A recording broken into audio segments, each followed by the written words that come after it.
Give me two perspectives of Black youth within the institution of a prestigious and elite private secondary school.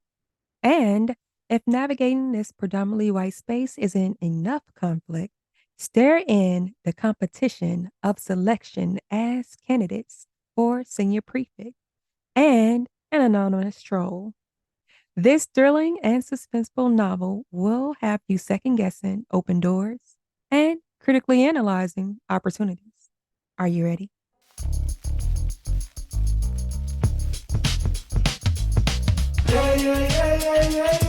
The Books and Vogue podcast. Come get your favorite next book. The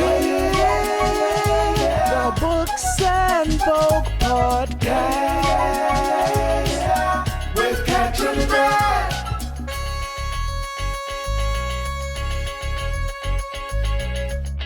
Welcome, book lovers, to the Books on Vogue podcast. This is your premier listening experience all about immersive reading and helping avid and reluctant readers alike imagine book characters like never before. I'm your host, Scott Trinidad. The format of the show is I introduce a book, share tips on how you can engage your senses as you read this title, because it's one thing to be a mood reader, but you get a little something extra from the story when you are set the mood reader. And finally, I will end the show with a reimagining of my favorite scene. Today, we will discuss techniques for getting into Ace of Spades with none other than the author, Faridah Àbíké-Íyímídé. Welcome, Faridah. Hello. Please tell us about the book. So Ace of Spades follows Devon and Chiamaka in their senior year of high school, and they're very different. They're from different cliques, and they have to come together when an anonymous entity starts spreading their secrets around the school, and they have to stop this entity before things get deadly. Thank you so much for that, Faridah. Do you care to join me in a discussion of some tips for setting a reading mood? Yes, I'm very excited. Okay, book lovers, I hope you have your writing utensils ready because class is in session. Hear it, see it, smell it, sense it, taste it, touch it. Hear it, see it, smell it, sense it, taste it, touch it.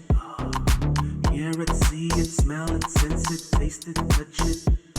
The Books and Vogue podcast. So, Faridah, what is the vibe? How can we engage our spirit as we read this book? So Ace of Spades, especially the beginning, is reminiscent of a lot of the early 2000s or early 2010s media. And so I think like watching something from there, like Pretty Little Liars or Gossip Girl, or even a montage of my favorite montage from The Devil Wears Prada, which is the fashion montage with Andy walking through New York wearing different things, because Ace of Spades is a lot of my like fashion interests as well, and the beginning is especially that, so that can definitely engage your spirit. Wow. So what's the sound of Ace of Spades? What key notes in music or nature can set the tone as we read this novel? So the character Devon, he plays the piano and he wants to go to Juilliard when he's in college, and so I imagine a kind of soundtrack or kind of sounds that you might hear is like a piano, like a really nice gentle melody that's kind of progressively getting faster. And there's also something off about the melody as well. Like the keys are out of tune, and it's almost off-putting, but it's like a serenading song as well. I like that. So what's the aesthetics? This can be any visuals aside from the book, such as lighting.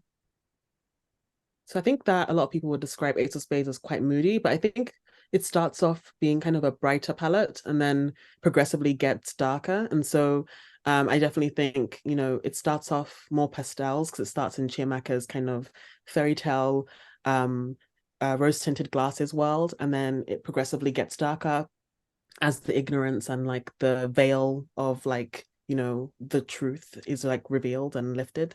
And then in terms of like aesthetics and visuals, I think that the book is very much about fashion, for example. So Chiamaka loves like wearing Jimmy Choo shoes and Chanel, and so definitely that for her kind of preppy look. And then Devon, it's a lot of like laid back clothes like hoodies and sneakers. Okay. So, what's the flavor? Any food or drink companions for this title? So Chiamaka is Nigerian, and so I think that there's a Nigerian beverage called Super Malt, and some people find it bitter, and it does have like a hint of bitterness, but it's also sweet. And I think Ace of Spades is very multifaceted. It's not just a story about trauma; it's also got a lot of joy and a lot of sweetness to it and romance. And so, kind of that type of drink that's like, you know, got a bit of everything, and it's best chilled. Same way with Ace of Spades, it's a very thrilling, chilling story. I like that. So, what's the aroma? Are there any smells to transport us into the pages? So I think sage would be a good aroma for Ace of Spades because there's so many bad vibes and people with bad intentions. And so kind of warding off those bad vibes probably would have helped Devon and Chiamaka sooner. Absolutely. So, how can we get more of the feels? I think that to get into the mood and the feels of Ace of Spades, definitely reading it on a cold autumn day, when maybe it's chilly outside and even rainy, and you're like inside cozy. And yeah, I feel like that's kind of, even though the story is thrilling, I kind of want it to end on a cozy note of like you feeling safe in this story and this community. So I think that definitely would be the best way to get feels. Okay. Well, there you go, book lovers. These are your recommended supplies as you read this title. If you're able, pause and get some of these if available, or simply imagine because it's time for my favorite scene. Disclaimer, please note that exact words, names, locations, and/or scenarios mentioned in this reimagined reenactment may differ from the actual book. Sharing my favorite scenes, I reenacted those, imagining the fiction world that I've been reading of. Going from all the things, I just gave you a list. Come experience all the senses as protagonists. And it don't get more real than this. Immersive read with books on both and live vicariously.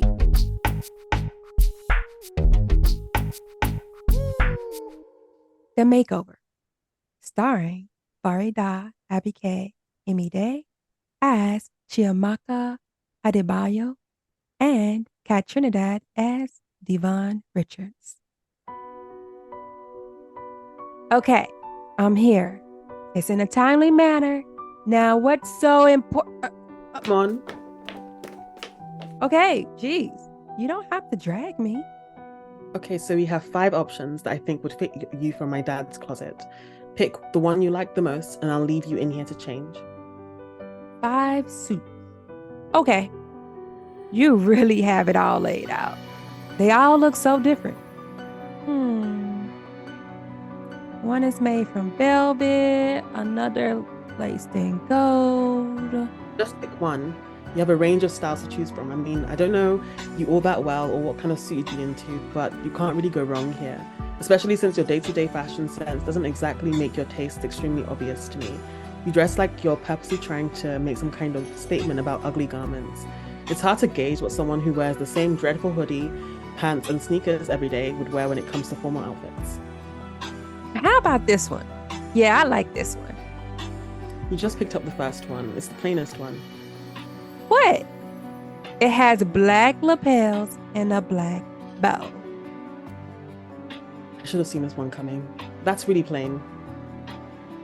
If you didn't want me to choose it, why make it an option? It's not that I didn't want you to choose it.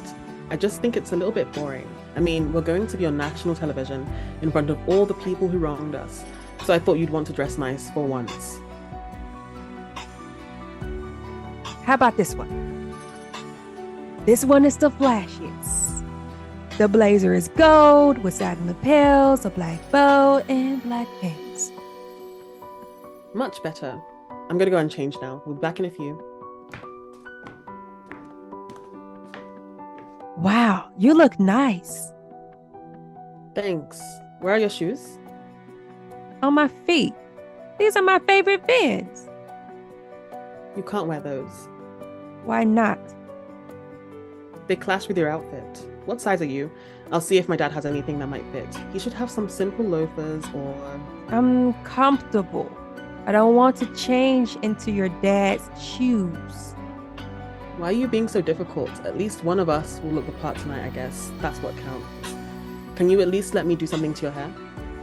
Sure. Okay, I'm going to need an unused brush, a comb, styling gel, black eyeliner. Okay, hold still. Just gonna put some gel on your hair and comb it out the best I can. I'm not exactly an expert on hair, but I do mind enough to know how to make it look half decent. You literally look like you just rolled out of bed and came here, which wouldn't even surprise me. Okay, all done with your hair. Now to do something with your face. What the fudge are you doing? Eyeliner. Why? You have nice eyes. I thought you'd look really nice with someone. I wouldn't lie to you.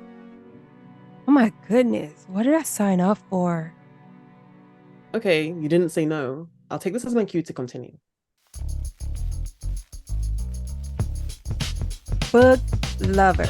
If you have enjoyed this sneak peek, you can get more by reading the whole book. Ace of Spades is available at your local library and everywhere books are sold. And if it's not, request it because you deserve to read all the books that interest you.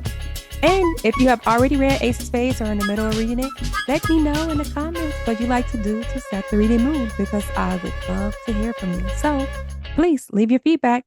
Faridah, is there anything else you would like to share with the listeners? For those picking up Ace of Spades for the first time, I hope that you learn to question everything. All the systems that we're told to trust, question them all. And yeah, I'm very excited to be putting out another book, Where Sleeping Girls Lie, soon. And I hope you enjoy that too. That does ask you to question systems as well. That's just generally my thing. I like questioning things we've been taught to like trust. Again, thank you, Faridah, for joining us today. Thank you for having me. And thank you, book lovers, for listening. With peace, much love, and joy. Happy reading.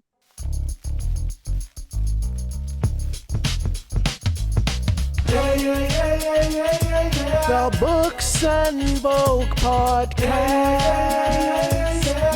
Come get your favorite next book. The